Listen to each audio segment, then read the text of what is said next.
Hey guys, this is Angie Garner. The first video that we watched was on the day in kindergarten. It focused on 4 and 5 year olds.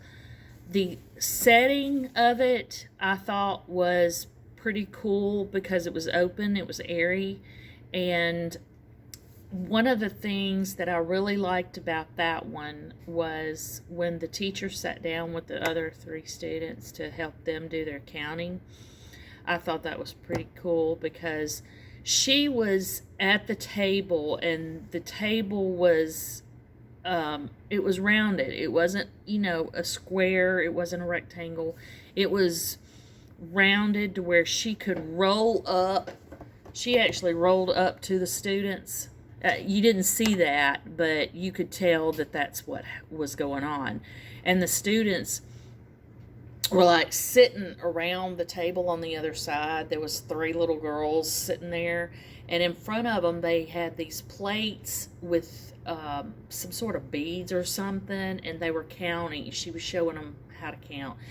That gave the children the interaction that they needed to learn to count, and it just shows you that children are able to learn in different methods. It's not just paper and pencil, you know.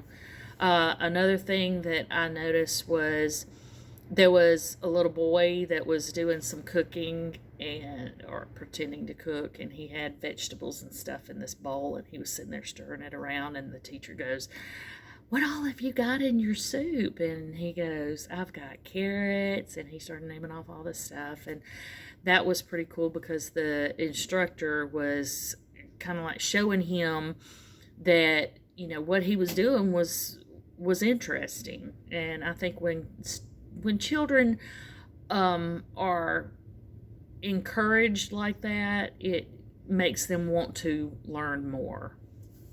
On the second one, it was the Montessori school. I did not realize that the Montessori schools were actually started in the Philippines, and I do know Filipino people.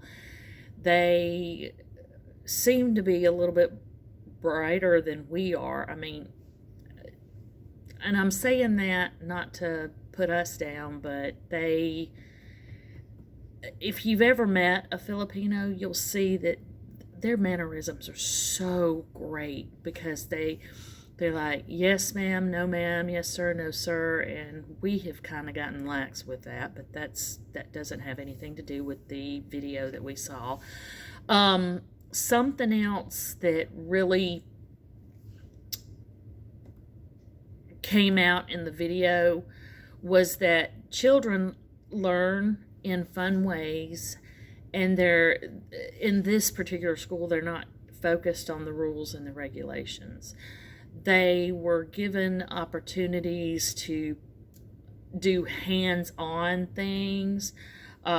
One of the children had a puzzle with watermelon pieces, and they were learning about fractions.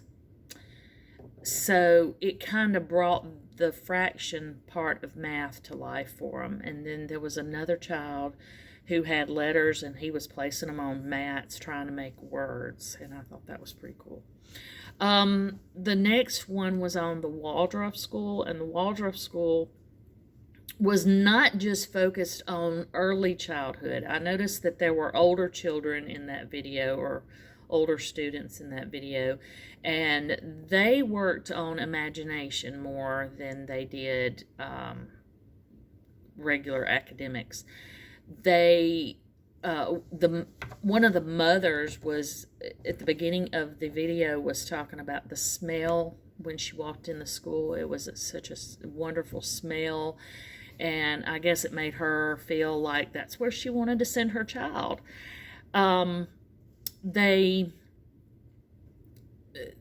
focused on things when the children wanted to learn a particular thing. They worked towards that, and it made the students want to learn more at that time. And then the last video was the CNN report on the Reggio Emilia, Italy school, and that was sparking children's imagination to do a amusement park for birds. And I thought that was really cute because they integrated a fountain in there, and they had other little Ferris wheel for birds. I mean, who would have thought that? And then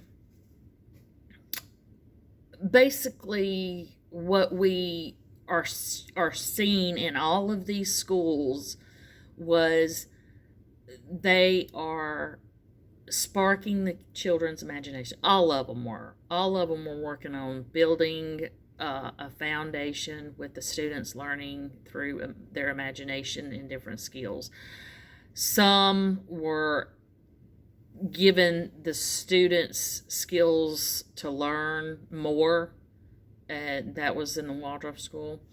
I would have chosen either the Waldorf or the Montessori, because it let the children spark their imagination even more. And the Waldorf was really the best because, again, it did not focus just on the early childhood. It went on to the upper levels.